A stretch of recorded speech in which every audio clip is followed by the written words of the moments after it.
Jésus-Christ, Jésus-Christ, tu es Seigneur. tu es Seigneur. Je veux que tu règnes dans ma vie. Je veux que tu règnes dans ma vie. Prends la place du roi, Prends la place du roi, la place la plus importante de mon cœur, la place la plus importante de mon cœur, la place de choix de mon la cœur. place du choix de mon cœur. Dirige mes pensées, Dirige-moi ma pensée. donne-moi la vie. Donne-moi la vie. Que je n'existe pas seulement, Que je n'existe pas mais je seulement. vais vivre. Mais je vais vivre. Je vais vivre la grâce, Je vais vivre à la la grâce, bénédiction, la bénédiction, la prospérité la prospérité, à tous égards. à tous égards. Dans tout ce que je ferai, Dans tout ce que je fais, il faut que Dieu se révèle Dieu, parce que je l'appartiens. parce que je l'appartiens. Je suis l'une des fils et des filles d'Abraham. Je suis l'une des fils et des filles. J'ai la promesse de Dieu. J'ai la promesse de Dieu. Je ne mourrai pas Je ne mourrai pas sans accomplir sans accomplir les promesses de Dieu. les promesses de Dieu. Peu importe Peu importe les vents et marées. les femmes et la marée. Jésus-Christ, Jésus-Christ, il avait dit ceci. il avait dit Il ceci. sera avec moi Il sera avec moi tous les jours de ma vie. tous les jours de ma Il vie. m'abandonnera en Il aucun cas. m'abandonnera Et il me délaissera en aucun et cas. il me laissera. Merci. Merci. Parce que tu es derrière ta parole Parce que tu es derrière ta pour parole l'accomplir. pour Tu l'accomplir. accompliras mes promesses. Tu accompliras mes promesses. Acclame très fort le Seigneur pour ça. Alléluia. Amen. Nous sommes en train d'entrer dans le cours des grands à travers les enseignements. Amen. Amen. On a commencé avec le lait. Maintenant, on est en train de prendre le pain jusqu'à ce qu'on va prendre la nourriture solide. Amen. Amen. Nous sommes en train de parler de la restauration. Aujourd'hui, nous allons clôturer sur la restauration. Amen. Amen. Et nous avons la fois passée parlé des 5 clés de la restauration. Mais aujourd'hui, nous allons clôturer et nous allons voir la solution de Dieu pour restaurer la vie d'une personne. Amen. Amen. La restauration, ce n'est pas seulement lorsque nous allons au restaurant pour se restaurer. Amen, s'alimenter. Mais la restauration sur le plan spirituel veut dire remettre toutes choses à sa place. Ça, c'est la 4e définition de la restauration. Amen. Amen. Donc, la restauration spirituelle peut être la réparation. La restauration spirituelle peut être le rétablissement, le rafraîchissement. Donc, cela veut dire que tu passais un moment de galère, un moment dans la prison spirituelle, un moment de blocage. Mais Dieu vient pour te rafraîchir. C'est comme une personne qui marche dans le désert, il est à la quête de l'eau. Amen. Mais il se retrouve au milieu du désert, il retrouve un petit garçon, une petite fille avec une bouteille d'eau pour rafraîchir sa vie. Amen. Amen. Donc aujourd'hui, nous allons plus parler sur la définition de remettre toutes choses à sa place. Lorsque on évoque le verbe remettre ici, cela signifie qu'il y avait une perte. Amen. Vous êtes d'accord avec moi? Donc le Seigneur peut te donner seulement quelque chose que tu avais perdu. Donc l'image de la restauration est celle qu'on doit avoir dans l'esprit, que lorsqu'il y a restauration, c'est-à-dire il y a le renouvellement ou le renouveau dans notre vie. Nous allons lire la Bible parce que la Bible, la parole de Dieu s'explique en elle-même. Ésaïe chapitre 8. On va commencer avec Ésaïe chapitre d'abord 32. Ésaïe chapitre 32, verset 15. Si quelqu'un peut lire, Ésaïe chapitre 32, verset 15.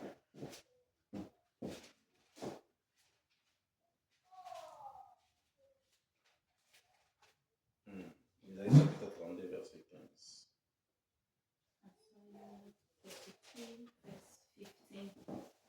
En anglais, c'est Azaël. Yeah. Isaiah chapter 33, verse 15. Mm.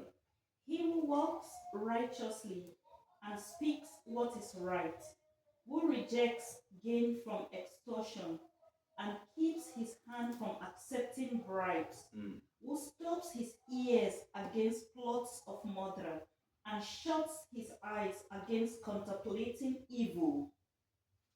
Jusqu'à ce que l'esprit soit répandu d'en haut.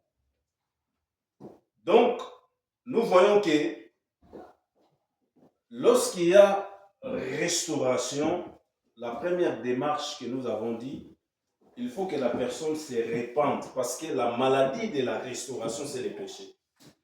Donc la destruction ne peut pas entrer dans ta vie. Le diable n'a pas de pouvoir sur toi si tu n'ouvres pas une porte. Il vient exercer dans ta vie lorsque tu ouvres une porte. Et la porte, c'est le péché. Et nous avons évoqué que pour qu'une personne tombe dans le péché, il y a 3 dimensions. Il y a le convoitisme, la séduction et la tentation. 3 choses. Parce que la chair est faible, hein? La chair a ses envies. Amen. La chair t'envoie à faire des choses que la chair désire. Si tu résistes, parce que spirituellement, tu es fort, tu gères. Pourquoi? Parce qu'un homme spirituel, c'est celui qui contrôle, amen, son âme et son corps. Parce que son esprit est plus fort que son corps, que sa chair, que son âme.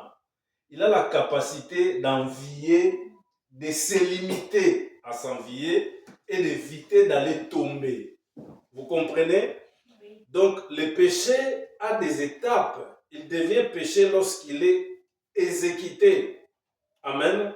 Donc, avant que le péché soit péché, il commence par la tentation. Il commence par la séduction. Amen. Amen. Donc, celui qui tente, c'est celui qui veut séduire. Amen. On a déjà parlé de ça aux enseignants. Oui. Et le péché peut ouvrir une porte par l'envie. Un homme spirituel, il est une personne qui se contente de ce qu'il a. Mais il n'est pas limité à faire des efforts. Il peut aussi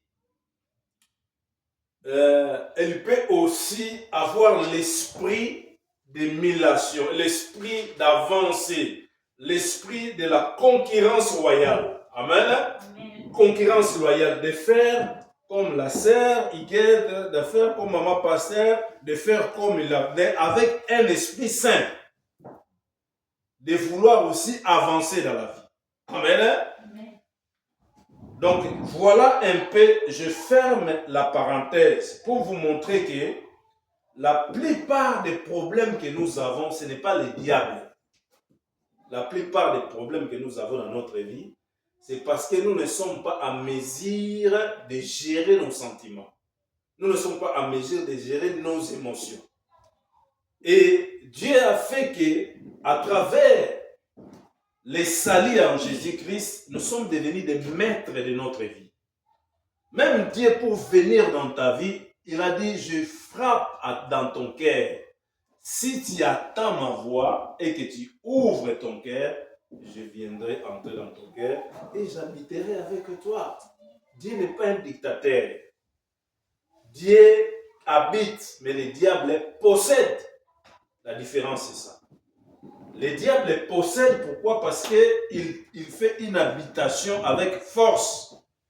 Il te force pour venir entrer en toi. C'est pour ça qu'on dit que c'est une possession. Mais Dieu vient habiter. Et lorsqu'il habite en toi, il fait de ton corps une maison spirituelle. Une habitation de Dieu.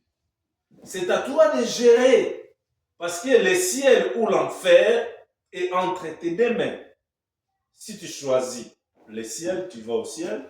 Si tu choisis d'aller en enfer, tu vas en enfer. Amen. Amen. Donc, la repentance est la clé de toutes choses. la repentance est la clé de toutes choses. Un enfant de Dieu, soit sans la repentance, il ne peut pas avancer, il ne peut pas voir la bénédiction dans sa vie. Parce qu'il nous arrive des péchés.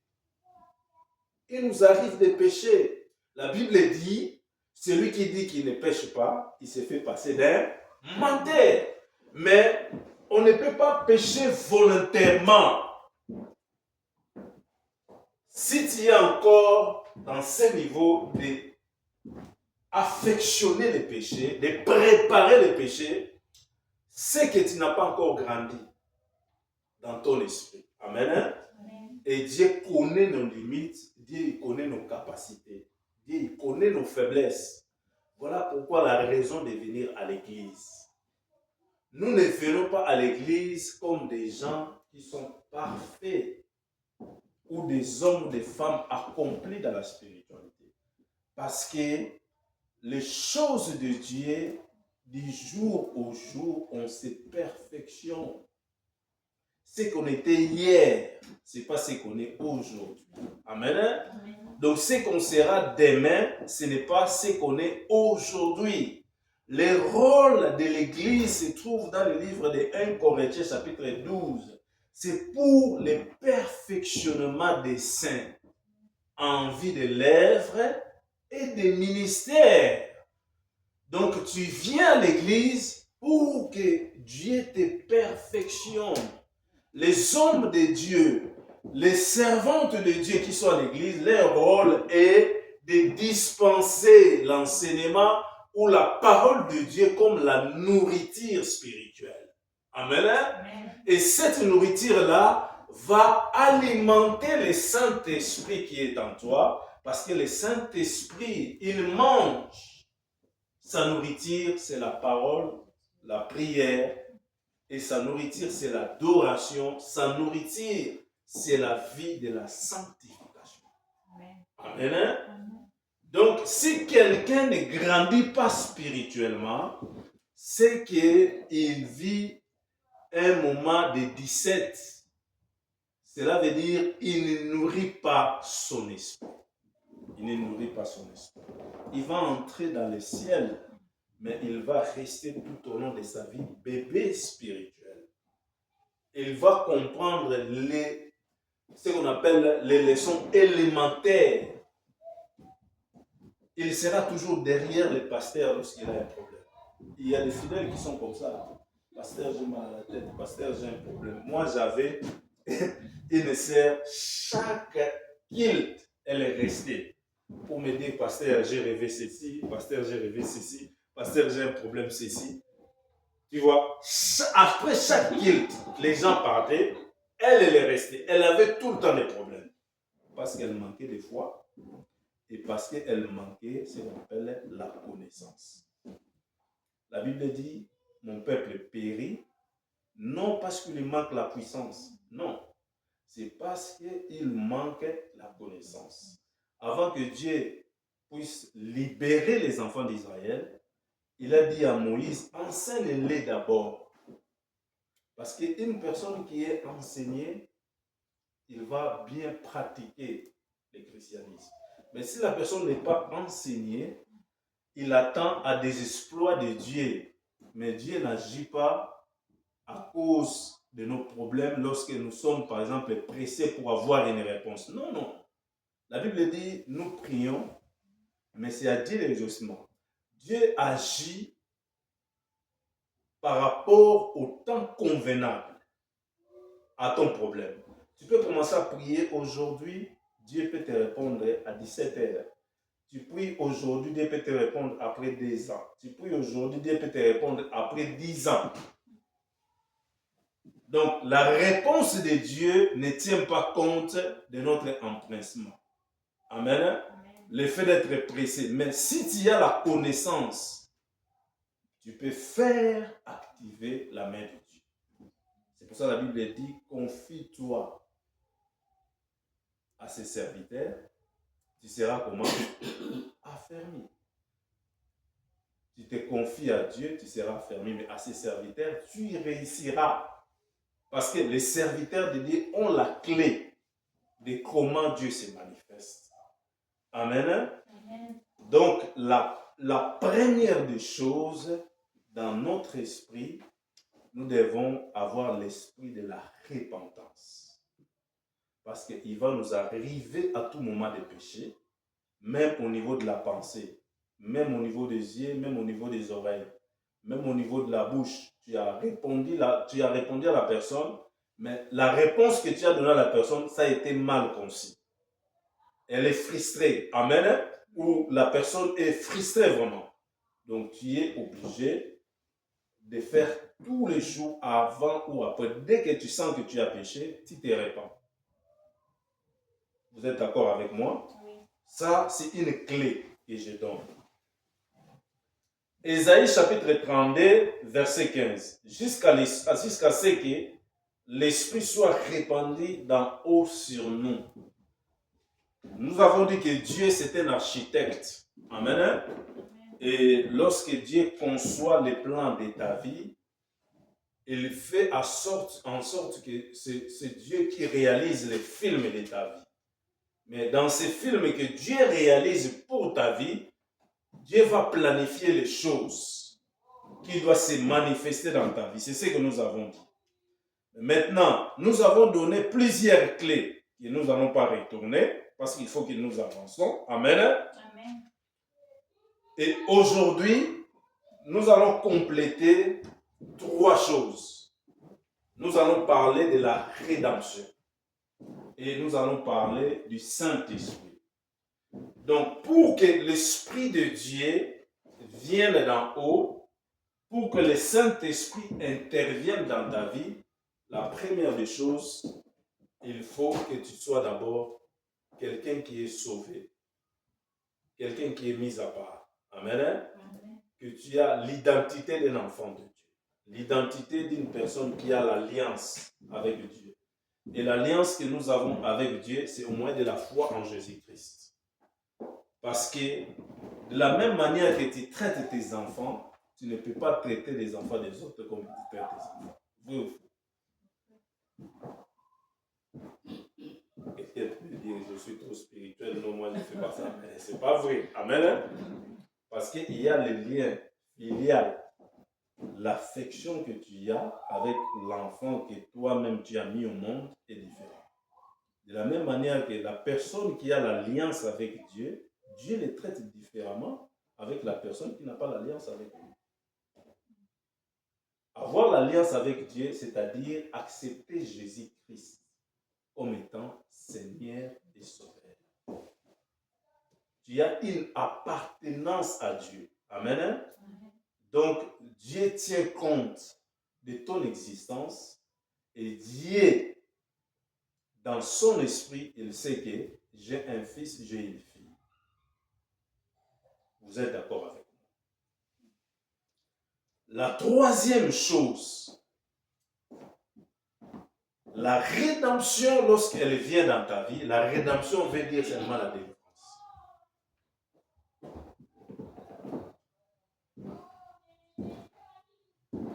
Le fait que tu acceptes Jésus-Christ comme étant Seigneur et Sauveur, le fait que tu as l'alliance avec Dieu, c'est-à-dire lorsque tu as un problème, c'est-à-dire lorsque tu ouvres une porte au diable, pour que Dieu vienne te restaurer, première démarche, c'est toi qui dois le faire. Tu dois demander pardon à Dieu. Tu dois te repentir du mal que tu as fait. Parce que le mal que tu as fait, c'est le point de contact qui te lie, toi et le diable. Amen. C'est à travers ces points de contact que le diable a la même mise sur ta vie. Et pour que le point de contact que tu as entre toi et le diable soit brisé et que la délivrance arrive dans ta vie, la rédemption, que Dieu puisse te délivrer, il faudrait que tu renonces dans la repentance. Et la repentance, nous avons dit que c'était le changement de la mentalité et de la nature du cœur. Amen. Donc, si tu ne changes pas ta mentalité, ton opinion par rapport au péché, Donc, c'est-à-dire, tu ne peux pas donner ton cœur à Jésus. Ceux qui vivent dans les péchés, ce ne sont pas de mauvaises personnes, mais ce sont des personnes perdues. Parce qu'ils ont été créés par Dieu. Le diable n'a jamais créé une personne. Vous êtes d'accord avec moi? Est-ce que le diable a déjà créé une personne? Toutes les personnes qui sont ici ont été créées par qui? Par Dieu. Ils appartiennent à Dieu. Amen. Amen. Mais ils deviennent des personnes que le diable prend comme des esclaves lorsqu'ils donnent leur cœur au diable. C'est-à-dire lorsqu'ils ouvrent les portes. Mais pour que Dieu vienne intervenir dans leur vie, il devait couper ses cordons spirituels. C'est ce qu'on appelle, dis avec moi, les points de contact. C'est très important, les points de contact. Si quelqu'un va chez un marabout, le marabout va dire, tu veux faire du mal à telle personne, mais il faut que tu ramènes quelque chose de cette personne. Ça peut être une partie de ton tissu d'habit, ou de tes cheveux, ou de tes ongles. Et ça, on appelle ça les points de contact. Lorsqu'il prend la chose, elle va faire ce qu'il fait comme mysticisme. Tu vas apparaître dans le miroir parce que ça te représente dans le monde des esprits. Amen. Pourquoi ça te représente dans le monde des esprits? L'habit que tu as porté, dans l'habit que tu as porté, il y a ta sueur. Vrai ou faux? Si tu portes un habit pendant 2-3 jours et que tu enlèves ça, tu vas sentir l'odeur de ton corps. Amen. Et l'odeur de ton corps est attachée à l'habit à partir de la sueur. Et la sueur, c'est la transpiration du sang. Et c'est dans le sang que ton âme réside. L'âme de l'homme réside dans le sang. C'est pour ça que Jésus a donné le sang pour sauver l'âme de l'homme. Le prix le plus précieux dans la vie, c'est le sang. Et le combat le plus difficile dans la délivrance, c'est les liens du sang. Saluez la gloire de Dieu. Le lien du sang est très fort. Voilà pourquoi lorsque tu mets au monde, tu verras que parmi tes enfants ou parmi tes frères et sœurs, tu verras que vous avez des ressemblances. Ça, c'est ce qu'on appelle les transferts du sang, les transferts du caractère du sang. À travers le sang de ton père, de ta mère, vous verrez que dans votre famille, vous pouvez être 6, mais 3 se ressemblent à maman, 3 se ressemblent à papa. Pourquoi? Parce que le lien du sang est plus fort. Même dans le monde des esprits, le lien du sang est plus fort. Quelqu'un qui a été contracté chez un féticheur, un marabout, qui peut être ton grand-grand-père, il donne toute sa descendance. Il sacrifie sa descendance. Il dit qu'ils n'auront pas de mariage. Si toi, le Dieu créateur, n'a pas brisé ces liens, tu verras que la vie de ton grand-grand-père va commencer à revenir. Si ta maman l'a vécu, toi tu l'as vécu, tes enfants l'ont vécu. Amen. Toutes ces choses-là, c'est seulement Dieu qui est capable de l'arrêter. Parce que Jésus-Christ est le maître des esprits. Amen. Donc nous sommes en train de parler de la restauration. Comment Dieu répare la personne. Comment Dieu est capable de te reconstruire. Comment Dieu est capable de remettre ce que tu as perdu. Parce que tout ce que nous pouvons avoir comme bénédiction, comme opportunité, vient de l'étoile que Dieu a mis dans notre vie. Chaque personne a une étoile. L'étoile, c'est la grâce. L'identité de ta bénédiction qui te lie à ce que Dieu avait déposé. C'est pour ça qu'il dit à Jérémie, avant que tu sois dans le sein de ta mère, je te connaissais. Comment? Dans sa préscience. Parce que Dieu est avant la science, avant la connaissance. C'est ce qu'on appelle la préscience. Amen. je te connaissais et je t'avais déjà établi. Donc l'étoile, on les dépose avant même que nous soyons dans le ventre de notre maman. Dieu dépose déjà ta destinée. Il dit que cet enfant sera ceci, sera ceci, sera ceci. Et le diable, comme il était à côté de Dieu, il sait ces choses. Il sait que la Sainte Vierge, comme elle est là, elle a l'étoile de sa vie. À un certain moment, elle doit être bénie, à un certain moment, elle doit être mariée, à un certain moment. Maintenant, comme le diable connaît ces choses, il viendra maintenant dans ta vie pour te séduire. Amen. Il vient dans ta vie pour te tenter. Il vient dans ta vie pour te donner des envies. Lorsque tu ouvres la porte, il entre. Il commence à détruire. Parce que la Bible dit, dans Jean 10, 10, il fait quoi?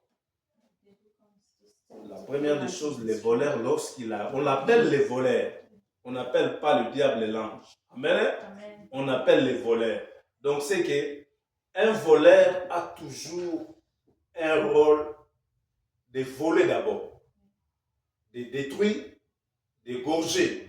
Amen. Amen. Il ne peut pas venir te bénir. Il va te faire voir les choses comme s'il va te bénir. Mais l'objectif, c'est de prendre ce qui est là. C'est pour ça que tous ceux qui vont chercher des choses chez les marabouts, ils vont chercher des choses chez les féticheurs, ils vont leur donner l'image qu'ils sont bénis dans ce qu'il leur a accordé. Mais derrière tout ce qu'il les a donné, le diable a pris plus que ce qu'il les a donné. Salut la gloire de Dieu. Donc la vie, c'est un choix. Amen. C'est un choix. Si tu veux aller rapide, si tu veux courir vite, la Bible dit la précipitation, c'est un défaut. Mais tu peux aller en vitesse avec Dieu. Si tu veux courir, tu vas chez les marabouts. Il va rétrécir le nombre de tes années, de tes bénédictions. Il te les présente. En même temps, il te prend les jours qui te restent. Si Dieu avait prévu 80 ans, lui te donne ce que toi tu as. Il te raccourcit, il te donne. Mais il prend 20 ans, toi. Tu vas régner 60 ans. Et le 20 ans qui reste, tu vas aller travailler pour lui. Amen. Donc, je te conseille d'être patient dans la vie et de savoir une chose, ce qu'un homme aura sur la terre. La Bible dit, c'est ce qui lui a été donné dans le ciel. Dieu a envoyé chaque personne ici sur la terre avec une mission. Et il a donné des choses à chaque personne. Quand vous êtes là, chaque personne est bénie. Amen. Mais chaque personne a son temps de la bénédiction.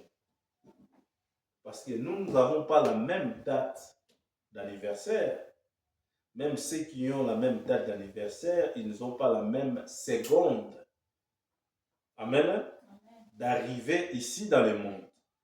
Dans les maternités, les enfants naissent le même jour, mais il y a la différence toujours. Même les jumeaux, ils ont toujours la différence. Amen. Donc chacun de nous ici bénéficie de la grâce de Dieu. Donc, la rédemption, c'est la délivrance. Dieu commence par briser les liens qui te lient au diable.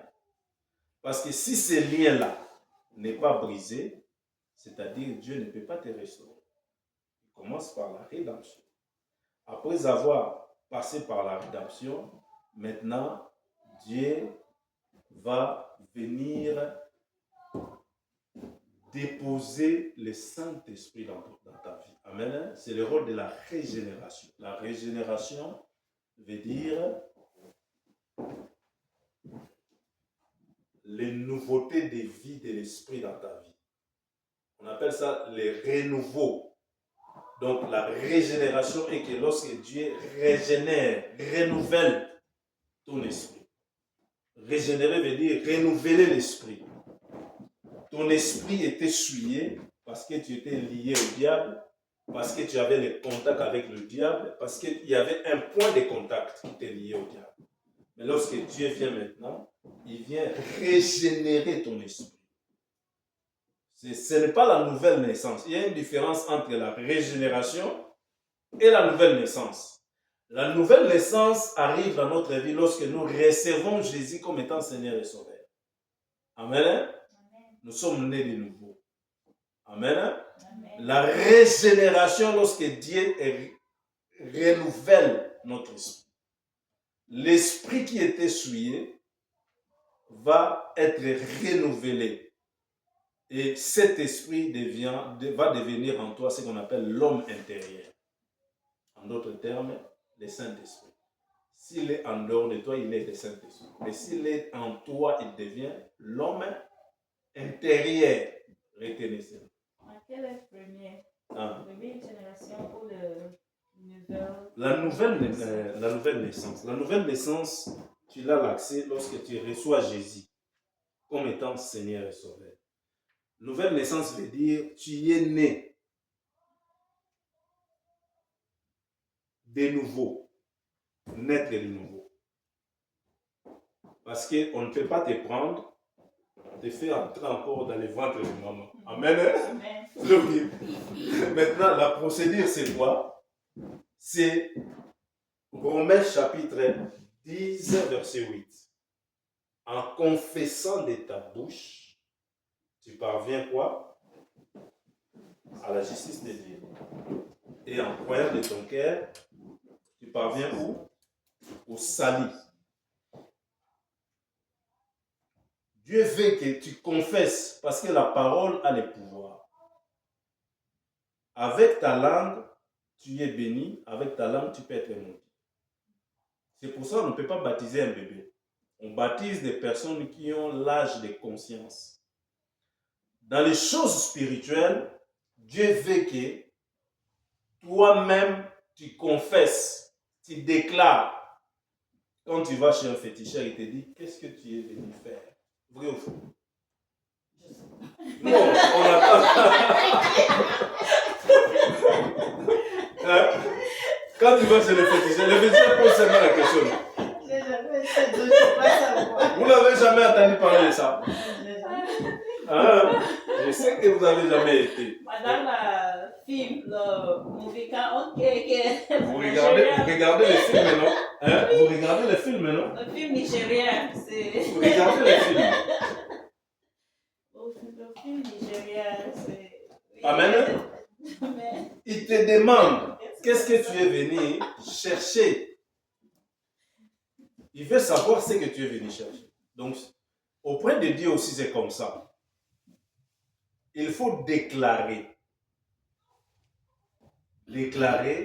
ton appartenance. Quand tu fais accepter une personne Jésus-Christ, il fait une déclaration. Quand tu baptises une personne, tu fais une déclaration. Elle aussi, elle accepte ta déclaration. Parce que c'est une déclaration publique et spirituelle. Ok? Parce que le monde des esprits, ils veulent à ce que tu puisses prendre cet engagement.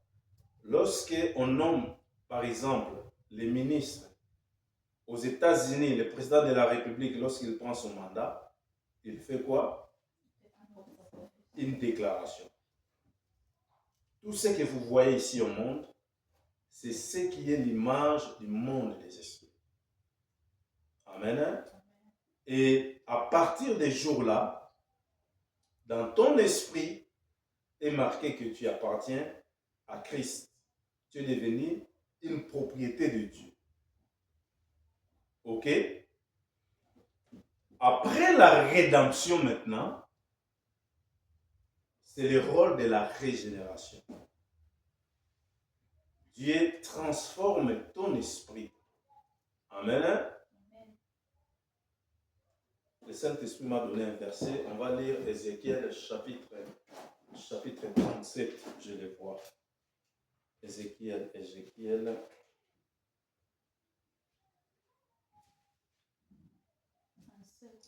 36. Ézéchiel chapitre 36, verset 25.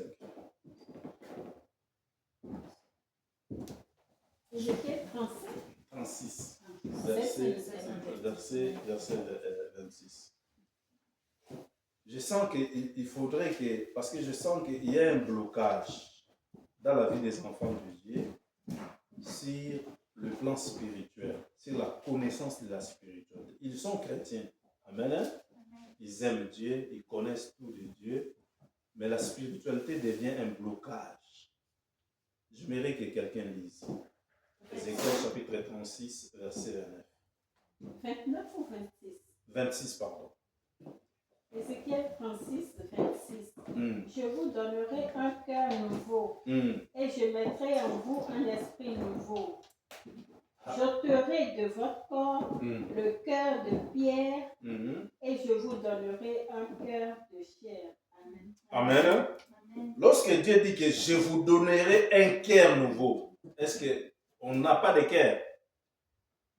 On a des cœurs. Mais ce genre de cœur ne peut pas communiquer avec Dieu. Parce que c'est un cœur charnel. Amen. Amen. Ce cœur-là, c'est un cœur qui a d'autres fonctions vitales pour notre santé. Mais lorsqu'il s'agit maintenant de la spiritualité, Dieu veut donner un cœur nouveau. Dieu veut transformer ce cœur-là, qui ne se limite pas seulement avec des fonctions vitales pour la santé. Amen. Amen. Mais pour la spiritualité, Dieu change la fonction de ce cœur. Il transforme ce cœur. Parce que dans la spiritualité même, nous avons 3 dimensions pour qu'une personne puisse exceller dans la spiritualité. Nous avons la dimension de la formation, la dimension de la transformation et la dimension de l'équipement spirituel. 3 dimensions. La dimension de la formation. Voilà pourquoi on donne les enseignements. Amen. Parce que quelqu'un ne peut pas suivre une doctrine ou une religion s'il n'a pas la connaissance de cette religion. Il sera comme une personne, comme une proie. Il se donne à quelque chose qu'il ne connaît pas. Amen. Donc du coup, les hommes de Dieu, les servants de Dieu, ils ont le rôle de former les gens dans la parole. Pour que ces gens-là deviennent qualifiés. Amen. Pour qu'ils comprennent réellement les ABC de l'évangile. Du pourquoi et du comment suivre cette religion ou cette doctrine. Quand tu vas chez les musulmans, ils forment. Tu vas chez le Bouddha, ils forment. Amen. Amen. Tu vas chez les catholiques, ils forment. Tu vas chez les évangélistes, ils forment. Tout ce qui est cours biblique, tout ce qui est séminaire, tout ce qui est, par exemple, formation théologique, c'est ça qu'on appelle la formation. Amen. La deuxième dimension, c'est ce qu'on appelle la transformation. Ça, ce n'est plus le rôle du pasteur. C'est maintenant le rôle du Saint-Esprit. C'est le Saint-Esprit qui transforme. Un pasteur ne peut pas transformer une personne. C'est impossible. Si un pasteur te dit que viens, moi, je vais changer ta vie, c'est un menteur. Il n'a pas ces capacités. Amen. Amen. Seul celui qui a la capacité de transformer la vie d'une personne, c'est le Saint-Esprit. C'est pour ça, ici, la Bible dit, je vous donnerai un cœur nouveau et je mettrai en vous un esprit nouveau. J'ôterai de votre corps le cœur de pierre. Si une personne n'a pas un cœur spirituel, il a encore le cœur de pierre. Un cœur qui est insensible à la parole de Dieu. Tu peux commencer à le prêcher de 8h jusqu'à 20h. Il ne va pas écouter la parole. Parce que son cœur, c'est un cœur de pierre.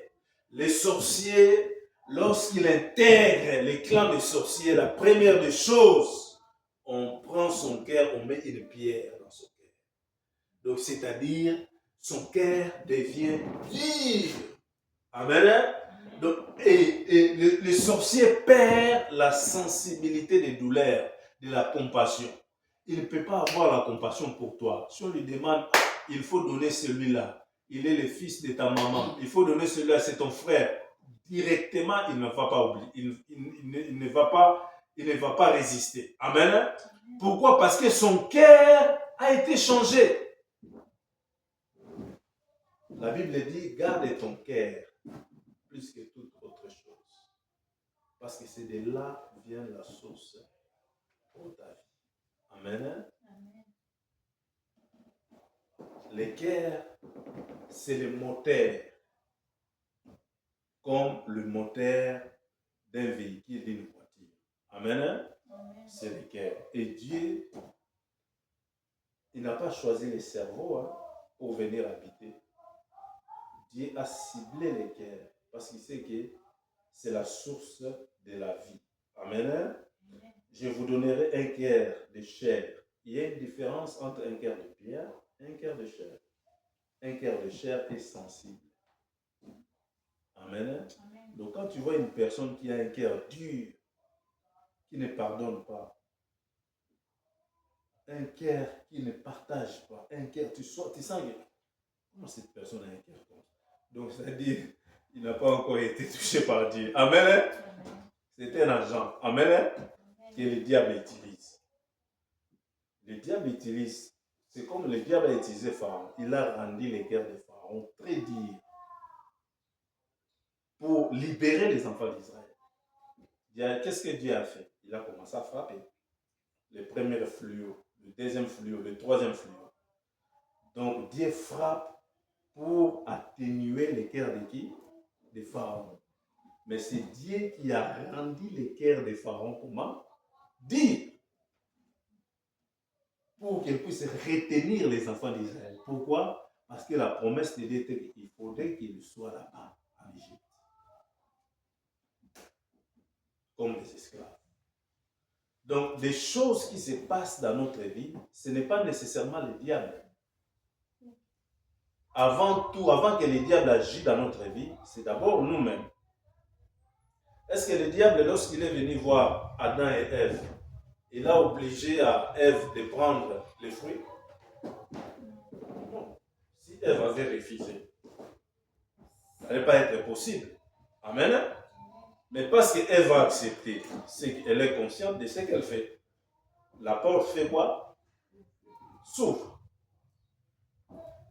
Au verset 27, il dit ceci: je mettrai mon esprit.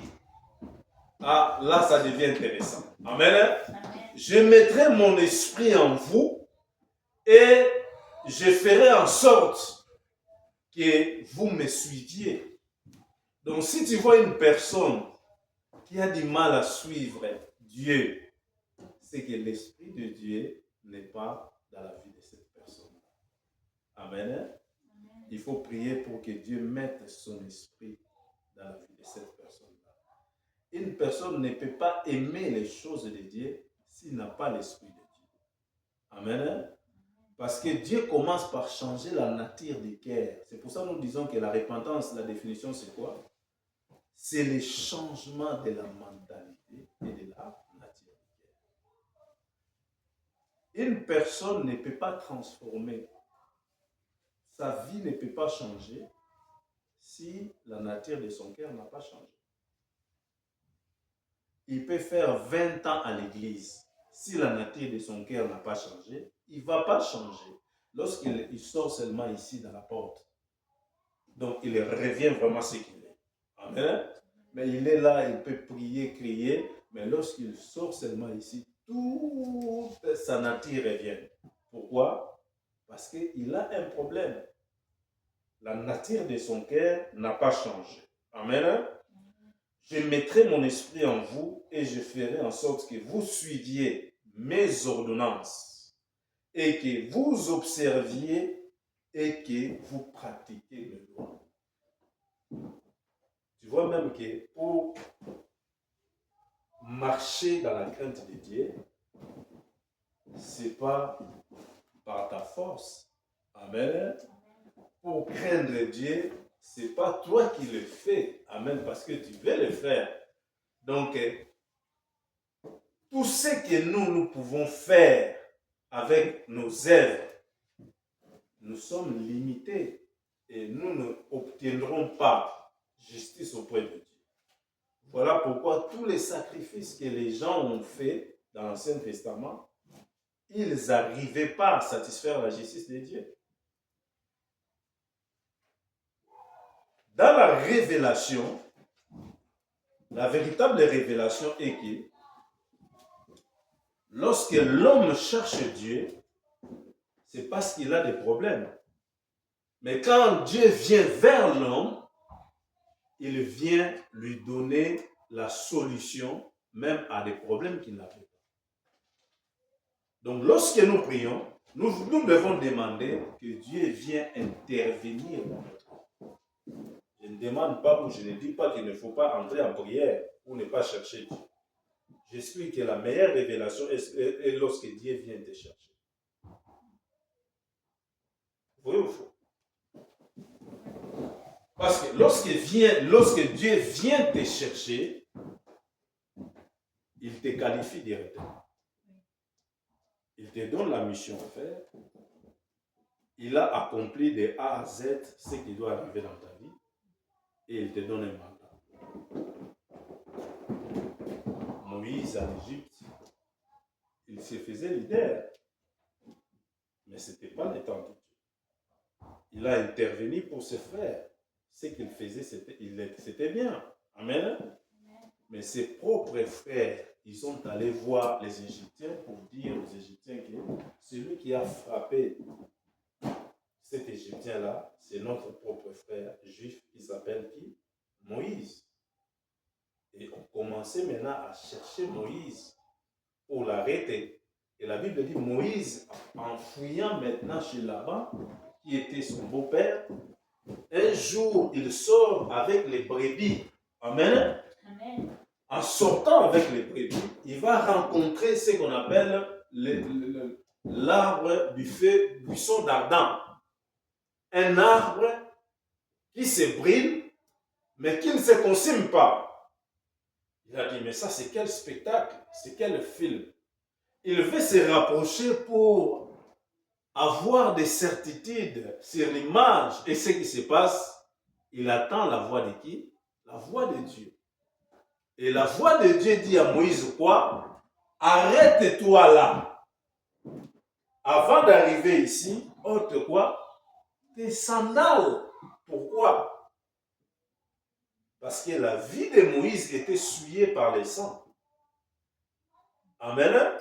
Il ne pouvait pas se rapprocher auprès de Dieu avec les charges qu'il avait spirituelles.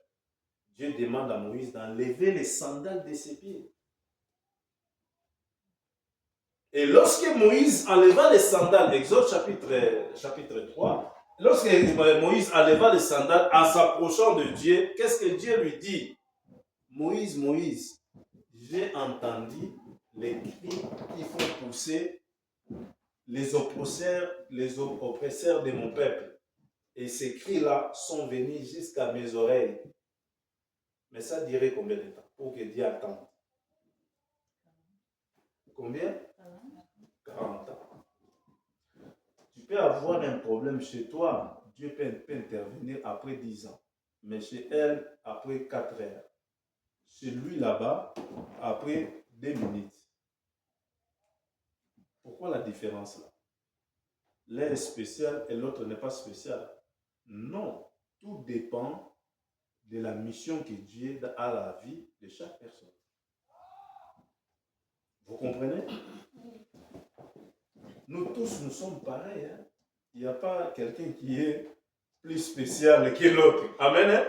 Amen. Mais notre différence réside dans la mission que Dieu nous accorde. Notre grandeur se révèle par rapport à la mission. Ce que Josué a fait avec ce que Moïse a fait, c'était l'œuvre de Dieu. Le temps que Moïse a mis avec Dieu, c'était beaucoup. Et le temps que Josué a fait avec Dieu. Josué avait la mission de faire entrer les enfants d'Israël en Canaan. Mais Moïse avait la mission de les faire sortir de l'Égypte. Amen. Mais les miracles que Dieu a fait avec Moïse n'est pas comparable avec les miracles que Dieu a fait avec Josué. Amen. Mais Moïse est mort et n'est pas entré dans la terre promise. Vrai ou faux? Il est mort pourquoi? Parce que dans sa mission, il a compromis, il a désobéi aux instructions que Dieu lui a données. Tu peux avoir des promesses, mais cela ne montre pas que réellement cela va s'accomplir dans ta vie. Donc tu dois veiller sur les instructions de ta promesse. Lorsque Dieu dit à travers Jérémie, dans le livre de Jérémie, chapitre 29, verset 10, pour citer, Dieu dit à Jérémie, il faudrait que 70 ans s'accomplissent pour que les déportés qui étaient partis à Babylone puissent revenir à Jérusalem pour qu'ils puissent bâtir mon temple. Amen. Amen. Dieu donne la prophétie et il donne le temps, c'est que la chose est arrêtée. Rien ne peut changer. Si Dieu te donne la prophétie, il donne la condition dans la prophétie, c'est que la prophétie est ouverte. Il dit à Abraham, sors de la maison de ton père, de la patrie de ton père. Je t'enverrai quelque part. Amen. Et tu deviendras un grand. Et tu auras la descendance comme la multitude d'étoiles. La prophétie est ouverte. Il n'a pas déterminé l'heure et le temps. Vous comprenez ces choses? Donc Dieu est multidimensionnel. Il faut savoir marcher avec lui et comprendre ce qu'il veut dans ta vie. Parce que ce qu'il va faire avec toi, ce n'est pas ce qu'il fait avec moi. Ce qu'il fait avec ma soeur là-bas, ce n'est pas ce qu'il va faire avec moi. Ce qu'il fait avec mon frère là-bas, ce n'est pas ce qu'il va faire avec moi. Chaque personne est utile et spéciale et a sa promesse. Et chaque personne a sa mission. Avant toute chose, il faudrait que Dieu change la nature de ton cœur. Si la nature de ton cœur n'a pas changé, l'Esprit de Dieu ne va pas se manifester dans ta vie. Amen. Amen. Je mettrai mon esprit en vous et je ferai en sorte que vous suivriez mes ordonnances et que vous observiez et que vous pratiquiez mes lois.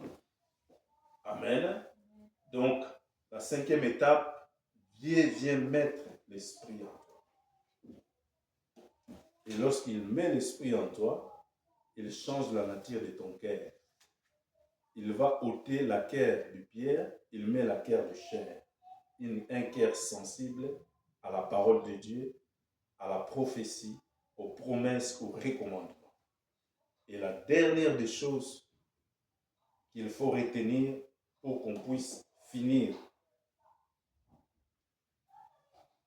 je vais parler de la restauration de Job. Chaque personne connaît l'histoire de Job. Amen. Pour que Dieu restaure la vie de Job, vous lisez Job chapitre 40, verset 1. On va citer là. Job chapitre 40, verset 1.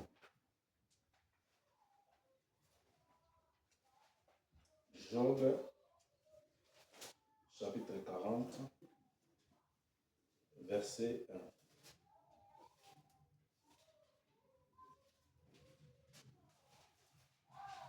Que dit la Bible?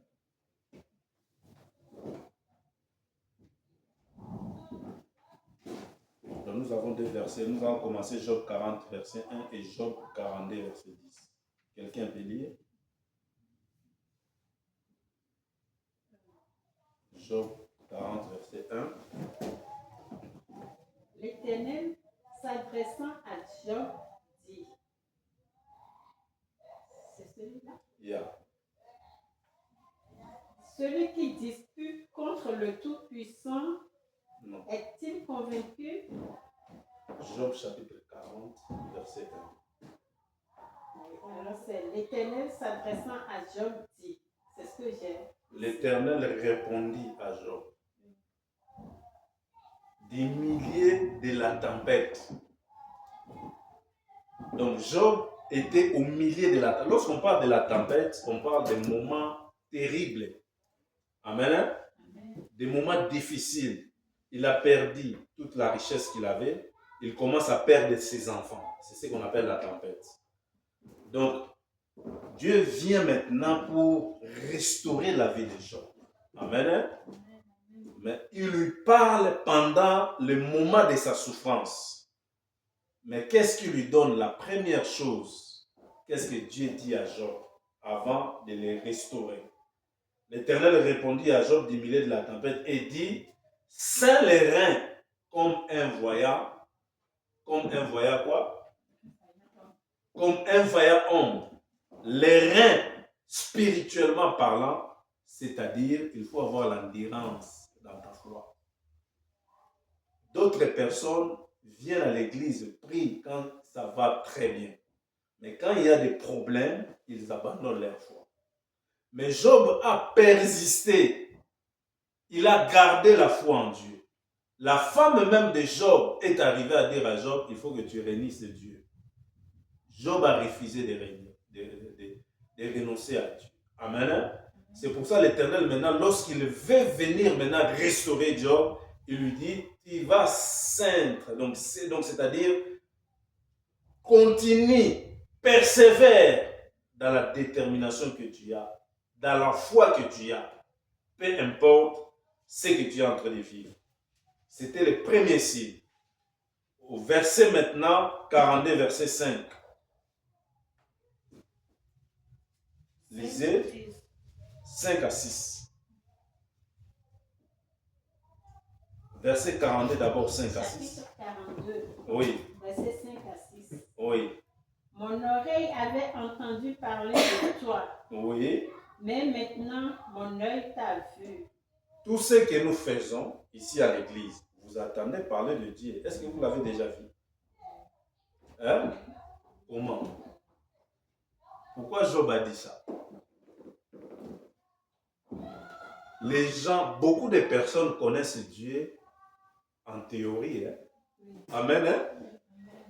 En théorie, ils connaissent Dieu en théorie. On lui parle de Dieu comme je suis en train de parler comme ça. Les gens. Mais ils n'ont jamais connu Dieu face à face. C'est-à-dire, ils n'ont jamais traversé un moment difficile dans leur vie et que Dieu lui-même, ce n'est pas un pasteur, Dieu lui-même est venu parler avec toi. Il peut parler avec toi par les songes, par une prophétie, par une vision. Mais ici, lui, il parle avec Job. Job dit, j'avais entendu parler de qui? De Dieu. Amen. Amen. Mais aujourd'hui, mon œil, la vie. La vie, pourquoi? Parce que j'ai passé un moment de la tempête. Maintenant, Dieu commence à me visiter. Amen. Amen. Au verset 6, il dit quoi? C'est pourquoi je me condamne et je me répands sur la poussière et sur la cendre. Job pouvait se condamner? Non. S'il disait seulement que si je me répands, oui. Mais il ne peut pas se condamner parce qu'il était juste, intègre. Même le diable a témoigné Job auprès de Dieu. Mais il dit, je me condamne pourquoi? Lorsque tu veux te repentir auprès de Dieu, il faut avoir un cœur brisé. David a dit, lorsque nous venons devant Dieu, nous devons avoir un esprit contrit. Ce qui précède la repentance, c'est ce qu'on appelle la contrition. La contrition, c'est quoi? C'est le modèle de la tristesse que la personne a dans son cœur. Lorsque quelqu'un a Dieu, s'il fait une personne, il fait du mal à une personne, pour qu'il vienne demander le pardon à cette personne, il y a une tristesse qui arrive. Vous avez déjà expérimenté ça. Et cette tristesse-là, c'est ce qui précède la repentance. Job dit maintenant, je me condamne. Pourquoi? Parce que dans ses pensées, il avait une autre image de Dieu. Il accepte de se condamner et de venir se repentir. Il se repent du mal qu'il n'a pas fait, mais de la pensée qu'il avait vis-à-vis de Dieu. Et pour finir, le même chapitre, verset 10.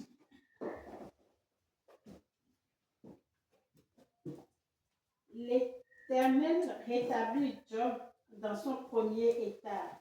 Il rétablit, donc il remet à toute chose que Job avait, l'Éternel lui remet. Parce que Job avait perdu. Vous voyez la finalité de la restauration.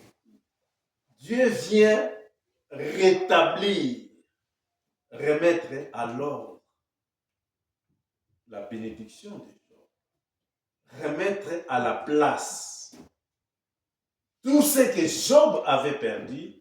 Dieu lui remet ça. Mais c'est Job qui a fait la démarche en commençant à se repentir.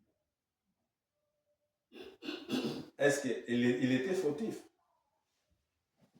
Non, mais parce qu'il connaissait les secrets de la restauration. Amen. Amen. Il dit, t'as pas fini, ma sœur Guette. L'Éternel rétablit Job dans son premier état. Oui. Quand Job eut prié pour ses amis, et l'Éternel lui accorda le double de tout ce qu'il avait possédé. Pourquoi Dieu a donné à Job le double de ce qu'il avait possédé? Parce que Job avait prié pour ses amis. Pourquoi? Parce que ses amis poussaient Job à régner l'Éternel. Et Dieu dit, pour que je ne frappe pas ses amis, il faudrait qu'il ramène l'offrande de l'holocauste qu'il te donne et que toi tu pries. Donc il y a des choses, amen, pour que Dieu puisse te rétablir, il faut que tu donnes l'offrande pour que Dieu enlève ce qui te bloque. C'est pour ça que vous verrez des fois des pasteurs demandent pour qu'ils prient pour la délivrance de la personne, que la personne ramène l'offrande. Pourquoi? Parce que l'offrande là va être comme un témoin. Tu vois, lorsque des personnes se marient, pour est-ce qu'on demande la dot? Vous savez? C'est quand les deux familles, la famille de l'homme va chez la famille de la femme avec des cadeaux. Tu étais parti au Cameroun pour le mariage. Est-ce que vous avez fait le mariage? Non. Pourquoi? Ils ont demandé beaucoup de choses et vous n'étiez pas prêt pour donner ces choses-là. C'est comme ça, non? Et pourquoi est-ce qu'ils demandent ces choses-là? Vous êtes des femmes, non? Vous êtes mariés, non? Oui. Mais pourquoi est-ce qu'on demande la dot? Pour rembourser l'argent de papa qu'il avait dépensé? C'est traditionnel. Mais il faut connaître les choses. On t'a marié. Il faut connaître pourquoi. Vous ne savez pas.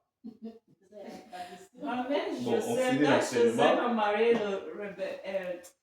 la femme, elle a travaillé pour 10 ans. Elle a pris le... Ça, c'est quoi ça? Ça, c'est Jacob, tu veux dire. Moi, je te demande chez toi, pourquoi est-ce qu'on donne la dot? Pour nous, c'est traditionnel. Ce n'est pas une réponse correcte. Tout ce qui est traditionnel a des explications. Tu vas demander à maman. Mais oui. Donc, pour vous dire que l'offrande joue un rôle capital dans le monde spirituel. Parce que c'est un témoin oculaire spirituel qui te protège dans ce que tu as vécu. Amen. Donc, pour prier pour une personne, on n'a pas besoin que la personne donne l'offrande. La prière est liée par rapport à la révélation de l'Esprit. Mais pour la délivrance dans la vie d'une personne, il faudrait une offrande. Cette offrande-là va couvrir les prix spirituels qui a été donné dans le monde des esprits pour cette personne. Parce que dans le monde des esprits, pour envoûter les personnes, pour jeter un sort dans la vie de cette personne, on donne une offrande. Et cette offrande-là doit être remplacée par une autre offrande pour que la personne qui est possédée soit délivrée. Ça, c'est notre état de faire. Amen. Amen. Donc, j'ai fini. Que Dieu vous bénisse. Je veux seulement que nous élevons nos mains là où nous sommes. Nous nous trouvons, je vais prier. Saint-Esprit, tu nous as donné une matière qui a béni notre cœur. Je demande que la grâce de Dieu puisse abonder et que tu ouvres notre entendement, que nous puissions grandir dans la connaissance et au moyen de la foi. Seigneur, je bénis chaque personne qui est dans cet endroit. Que la parole qui est sortie soit ineffective, qu'elle prospère dans leur vie, qu'elle produit des airs. Je le déclare au nom de Jésus-Christ. Amen. Que Dieu vous